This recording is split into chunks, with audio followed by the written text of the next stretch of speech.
Hello everyone, and welcome to another episode of the Tombstone Tourist.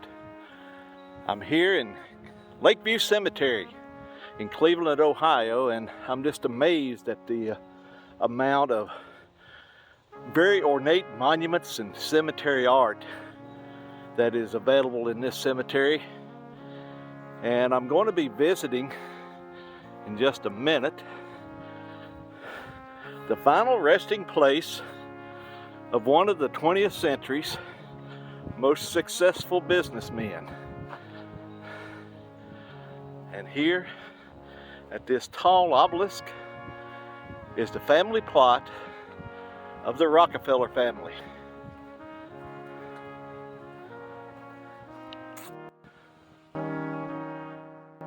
Now, most people associate the Rockefeller family with the state of New York and New York City. In fact, William Rockefeller Jr. is entombed in a private family mausoleum at the Sleepy Hollow Cemetery in Sleepy Hollow, New York. And Vice President Nelson Rockefeller is buried on the Rockefeller estate, also in Sleepy Hollow. But here in Lakeview Cemetery in Cleveland, Ohio, is the grave of the man who started the family on their road to wealth and prominence. Here is the grave of John Davidson Rockefeller.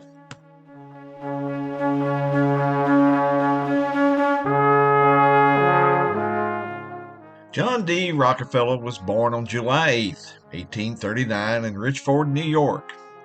His father, William Sr., was widely regarded as a con artist due to the large number of questionable business deals that he was involved in. Because of this, the family moved from New York to Cleveland when John was still a child. In school, John proved to be a good student and displayed an above-average business sense.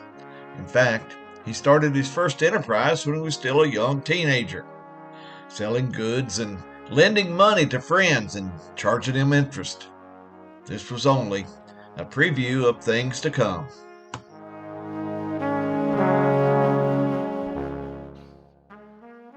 John began his rise in the business world during the Civil War, when oil was becoming a valuable source of energy. And in 1863, John D. Rockefeller entered the oil business. Almost immediately, he established himself as someone to be reckoned with not only in the oil industry, but also as a businessman. In 1866, John's brother William Rockefeller Jr. built an oil refinery in Cleveland and brought John in as a partner. The next year, in 1867, Henry Flagler became a partner, and the firm of Rockefeller, Andrews, and Flagler was established. And by the end of 1868, the company owned 2 Cleveland refineries. In 1870, John D. Rockefeller abolished the partnership of Rockefeller, Andrews, and Flagler and founded the Standard Oil Company. Under his leadership, Standard Oil grew to dominate the American oil industry. The secret to his success was implementing innovative business strategies, applying rigorous cost controls, and employing strategic partnerships. The company was able to consolidate competitors and control nearly every aspect of the oil refining process. As a result, John D. Rockefeller developed Standard Oil into one of the first large multinational corporations. John's wealth grew substantially as kerosene and gasoline became increasingly important commodities, eventually making him the richest person in the United States. By 1900, Standard Oil controlled about 90% of the nation's oil production.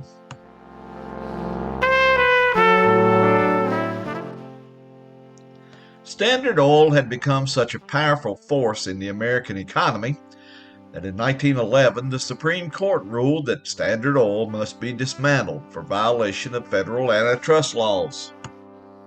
As a result, the company was broken up into 34 separate entities, which included companies that would eventually become Exxon, Mobil, and Chevron, just to name a few.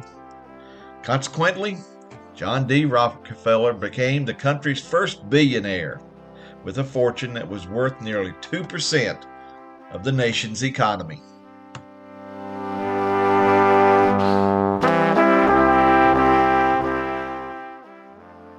Having accumulated great wealth, John turned his focus to civic and charitable ventures.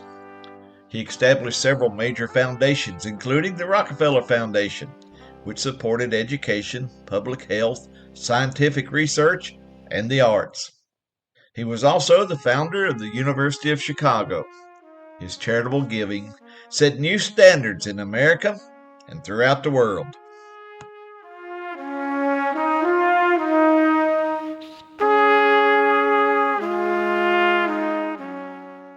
John D. Rockefeller passed away on May the 23rd, 1937, at the age of 97. His influence on the American economy, the development of modern business, along with his charitable contributions, have shaped the course of history and are still shaping the business world today.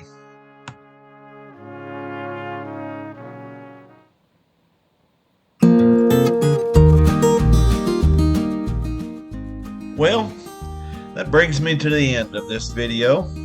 I hope you found my visit to the grave of John D. Rockefeller interesting, and will consider subscribing to my channel if you haven't already done so.